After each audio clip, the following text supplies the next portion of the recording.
सच कहूं तो मैं इस जंगल की साधारण जिंदगी से तंग आ चुका हूं। हर दिन वही खाना ढूंढना, वही भटकना और वही संघर्ष करना पड़ता है। मैं चाहता हूं कि एक दिन मेरे पास इतना धन हो कि पूरा जंगल मेरी इज्जत करे और मुझे सबसे खास जानवर माने। अरे झपटू, अगर सच में अमीर बनना है तो पहाड़ों के पीछे वाली पुरानी गुफा में चले जाओ। मैंने अपने दादाजी से सुना है कि वहाँ सदियों पुराना खजाना छुपा हुआ है जिसे आज तक कोई हासिल नहीं कर पाया। लेकिन गौरी, तुम ये बात भी बताओ कि उस खजाने के बारे में एक डरावनी कहानी भी मशहूर है। कहते हैं कि जो भी लालच में आकर उसे अपना बनाने की कोशिश करता है, उसके साथ कुछ ना कुछ ऐसा होता है कि वो जिंदगी भर पछताता रहता है। मुझे इन कहानियों से कोई डर नहीं लगता। लोग अक्सर अपनी कमजोरी और डर को छुपाने के लिए ऐसी अफवाहें फैलाते हैं। अगर सच में वहां कोई खजाना है, तो उसे हासिल करने का हक उसी का है जो सबसे ज्यादा चालाक और बहादुर हो, और वो मैं हूँ। तुम इसे मजाक समझ रहे हो जपटू, लेकिन मेरे दादा बताते थे कि कई साल पहले कुछ साहसी जानवर भी उसी खजाने की तलाश में गए थे। वे बहुत बहादुर माने जाते थे, लेकिन उनमें से कोई भी कभी वापस नहीं लौटा और आज तक किसी को नहीं पता कि उनके साथ क्या हुआ। अगर वे वापस नहीं लौटे, तो इसका मतलब ये नहीं कि मैं भी नहीं लौटूंगा। हो सकता है वे रास्ता भटक गए हों या डरकर कहीं छुप गए हों। मैं इतना बेवकूफ नहीं हूं और ना ही इतनी आसानी से हार मानने वाला हूं। मुझे लगता है कि तुम्हें इतना बड़ा फैसला लेने से पहले अच्छी तरह सोच लेना चाहिए। कभी-कभी खजाने की चमक इतनी तेज होती है कि इंसान या जानवर सही और गलत का फर्क ही भूल जाता है और फिर मुसीबत में फंस जाता है। तुम लोग जितना चाहे मुझे समझा लो, लेकिन मैं अपना फैसला बदलने वाला नहीं हूं। मैं सालों तक दूसरों की तरह साधारण जिंदगी नहीं जी सकता। मुझे बड़ा बनना है, और अगर उस गुफा में सच में खजाना है, तो वो मेरा होगा। मुझे तुम्हारी बातों से अच्छा एहसास नहीं हो रहा। लालच अक्सर अच्छे अच्छे लोगों को बर्बाद कर देता है। मुझे लगता है कि तुम्हें इस खजाने के पीछे भागने की बजाय अपनी मेहनत पर भरोसा करना चाहिए। तुम लोग चाहे जितना समझाओ, लेकिन मैंने फैसला कर लिया है। आज रात जैसे ही पूरा जंगल सो जाएगा, मैं अकेला उस रहस्यमयी गुफा की तलाश में निकलूंगा। और जब वापस लौटूंगा, तो खाली हाथ नहीं, बल्कि खजाने से भरे हुए पंजों के साथ लौटूंगा। आखिर वो समय आ ही गया जिसका मैं पूरे दिन इंतजार कर रहा था। अब पूरा जंगल गहरी नींद में सो चुका है और मुझे रोकने वाला कोई नहीं है। जब मैं इस यात्रा से वापस लौटूंगा, तो शायद मेरी जिंदगी हमेशा के लिए बदल चुकी होगी और फिर कोई भी मुझे मामूली सियार कहने की हिम्मत नहीं करेगा। झपटू, अभी भी समय है, संभल कर जाना। तुम चिंता मत करो गौरी। जब मैं खजाना लेकर लौटूंगा, तो सबसे पहले तुम्हें ही दिखाऊंगा, और तब तुम्हें भी यकीन हो जाएगा कि बड़े सपने देखने वालों को कोई नहीं रोक सकता। अगर तुम हमारी बात नहीं मान रहे तो कम से कम रास्ते में जो भी देखो उस पर तुरंत भरोसा मत करना। जंगल में कई बार आंखों को धोखा भी हो जाता है। और अगर कहीं मुसीबत में फंस जाओ तो जोर से आवाज लगाना। मैं भले धीरे दौड़ता हूं, लेकिन दोस्त की मदद के लिए जरूर आऊंगा। तुम लोग मेरी चिंता करना छोड़ दो। जब मैं खजाना लेकर लौटूंगा ना, तब तुम सबको समझ आएगा कि झपटू कोई साधारण सियार नहीं है। बस इतना याद रखना कि लालच में कभी कोई गलत फैसला मत लेना।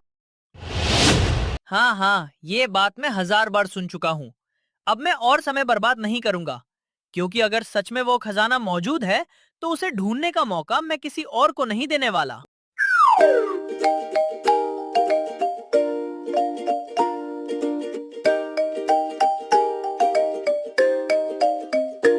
अरे वाह, ये तो झपटू सियार है। इतने जल्दी जल्दी कहाँ जा रहे हो भाई? कहीं शादी में जा रहे हो या फिर कोई खजाना ढूंढने निकले हो? तुम्हें इससे क्या मतलब? और वैसे भी मैं जहां जाऊं जो करूं, उससे तुम्हारा कोई लेना देना नहीं होना चाहिए। अरे गुस्सा क्यों हो रहे हो? मैं तो बस दोस्ती करना चाहता हूँ। वैसे मुझे बहुत भूख लगी है। इतने अच्छे और समझदार सियार हो, क्या मेरे लिए कुछ फल तोड़ सकते हो? मैं सुबह से कुछ खाया नहीं हूँ। क्या मुसीबत है? भूख तुम्हें लगी है और फल मैं तोड़ूं? लेकिन अगर मैं तुम्हारी बहस में पड़ा, तो मेरा समय खराब होगा। लो, ये फल खाओ और मुझे जाने दो। वाह, तुम तो बहुत अच्छे हो। लेकिन अब मुझे प्यास भी लग रही है। सामने जो नदी है वहां से थोड़ा पानी भी ले आओ ना। मैं तब तक यहाँ आराम कर लेता हूँ क्योंकि मेरे पैरों में बहुत दर्द हो रहा है। अजीब बंदर हो तुम, खुद कुछ नहीं करते और सारा काम दूसरों से करवाते हो। लेकिन ठीक है, ये आखिरी बार है, इसके बाद मुझे परेशान मत करना। हा हा हा, तुम सच में बहुत मेहनती हो। वैसे अब जब तुम वापस आ ही गए हो तो क्यों ना थोड़ी सूखी लकड़ियां भी इकट्ठी कर लो। छाया में बैठकर आराम करने में मजा आएगा और मुझे उठने की जरूरत भी नहीं पड़ेगी। झप्पू बंदर की बातों को नजरअंदाज करके आगे बढ़ता रहा।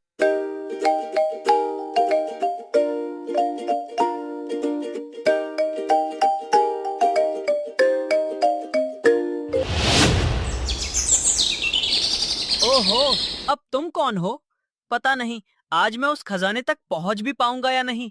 जब भी मैं थोड़ा आगे बढ़ता हूँ, कोई न कोई नई मुसीबत मेरे सामने आकर खड़ी हो जाती है और मेरा समय खराब कर देती है। रुको, क्या तुम खजाने की बात कर रहे हो? कहीं तुम जंगल की उस पुरानी गुफा में छुपे हुए खजाने की तलाश में तो नहीं निकले हो, जिसके बारे में पूरे जंगल में तरह तरह की कहानियां सुनाई जाती हैं? हाँ, मैं उसी खजाने की बात कर रहा हूँ। लेकिन तुम्हें उसके बारे में कैसे पता? और सबसे बड़ी बात यह है कि तुमने उसका नाम सुनते ही पहचान कैसे लिया? क्योंकि मैं इस जंगल में सालों से रह रही हूँ और मैंने उस गुफा के बारे में बहुत कुछ सुना है। कई जानवर उसे ढूंढने निकले थे, लेकिन ज्यादातर लोग रास्ते से ही वापस लौट आए और कुछ तो आज तक वापस नहीं आए। जो भी हो, मैं अब वापस नहीं लौटूंगा। मैंने इतना लंबा रास्ता तय किया है और इतनी बातें सुन ली हैं कि अब उस गुफा को अपनी आंखों से देखे बिना चैन नहीं मिलेगा। अगर ऐसा है तो मैं तुम्हारी मदद कर सकती हूँ। मुझे उस इलाके के बारे में काफी जानकारी है और शायद मैं तुम्हें वहाँ तक पहुँचने में मदद कर दूँ, लेकिन बदले में मुझे भी उस रहस्य को देखने का मौका मिलेगा। पहले तो मुझे लगा था कि तुम भी कोई नई मुसीबत बनकर आई हो, लेकिन अगर तुम्हें सच में रास्ता पता है तो तुम्हारा साथ मेरे लिए फायदेमंद साबित हो सकता है। तो फिर देर किस बात की? अगर हम जल्दी निकलेंगे तो सूरज ढलने से पहले गुफा के पास पहुंच सकते हैं, क्योंकि वहां का रास्ता जितना दिखाई देता है उससे कहीं ज्यादा लंबा और घुमावदार है। ठीक है टुनटुन, आज से तुम भी इस यात्रा का हिस्सा हो। लेकिन एक बात याद रखना, अगर सच में वहाँ खजाना हुआ तो मैं उसे अपनी आंखों से सबसे पहले देखना चाहता हूँ। ये तो समय ही बताएगा झपटू, क्योंकि कभी कभी लोग खजाने की तलाश में निकलते हैं और रास्ते में उन्हें कुछ ऐसा मिल जाता है जिसकी उन्होंने कभी कल्पना भी नहीं की होती। अब चलो, गुफा हमारी प्रतीक्षा कर रही है। टुनटुन, मुझे लग रहा है कि हम सही रास्ते पर हैं। देखो, यहाँ पेड़ों की बनावट भी बदल रही है और यह इलाका बाकी जंगल से बिल्कुल अलग दिखाई दे रहा है। शायद वो रहस्यमय गुफा अब हमसे ज्यादा दूर नहीं है। हाँ, लेकिन हमें सावधान भी रहना होगा। मैंने सुना है कि इस इलाके में जंगल के सबसे खतरनाक जानवर भी घूमते रहते हैं और जो बिना सोचे समझे आगे बढ़ता है वो अक्सर मुसीबत में फंस जाता है। रुको, तुम दोनों कहाँ जा रहे हो? कई दिनों से मुझे कोई ढंग का शिकार नहीं मिला है और आज किस्मत ने खुद मेरे सामने 2 जानवर भेज दिए हैं। अब तुम दोनों कहीं नहीं जाओगे क्योंकि आज मेरा पेट तुमसे ही भरेगा। अरे बाप रे टुनटुन, अब क्या होगा? मैंने खजाना ढूंढने का सपना देखा था, लेकिन ऐसा लग रहा है कि आज मैं खुद किसी का खाना बनने वाला हूँ। घबराओ मत झपटू, मुझे सोचने दो। कई बार ताकत से नहीं बल्कि समझदारी से बड़ी मुसीबतों से निकला जा सकता है और मुझे लगता है कि यहाँ भी कोई रास्ता जरूर होगा। हे महान शेर महाराज, अगर आप हमें खा लेंगे तो आपका पेट सिर्फ कुछ देर के लिए भरेगा, लेकिन अगर आप मेरी बात मान लें तो आपको एक बहुत बड़ी और मोटी गाय मिल सकती है जिससे आपका पेट कई दिनों तक भरा रहेगा। गाय, तुम सच कह रही हो या अपनी जान बचाने के लिए मुझे बेवकूफ बना रही हो? अगर तुम झूठ बोल रही हो तो मैं तुम्हें यहीं खा जाऊंगा। मैं झूठ क्यों बोलूंगी महाराज? अभी थोड़ी देर पहले मैंने नदी की तरफ जाते हुए एक बड़ी सफेद गाय को देखा था। वो शायद पानी पीने गई है और अभी भी वहीं होगी। अगर आप जल्दी करें तो उसे आसानी से पकड़ सकते हैं। अगर सच में इतनी बड़ी गाय वहाँ है तो आज तो मेरी किस्मत खुल गई। चलो, मुझे तुरंत उस जगह तक ले चलो जहाँ तुमने उसे देखा था। आइए महाराज, गाय इसी तरफ गई है।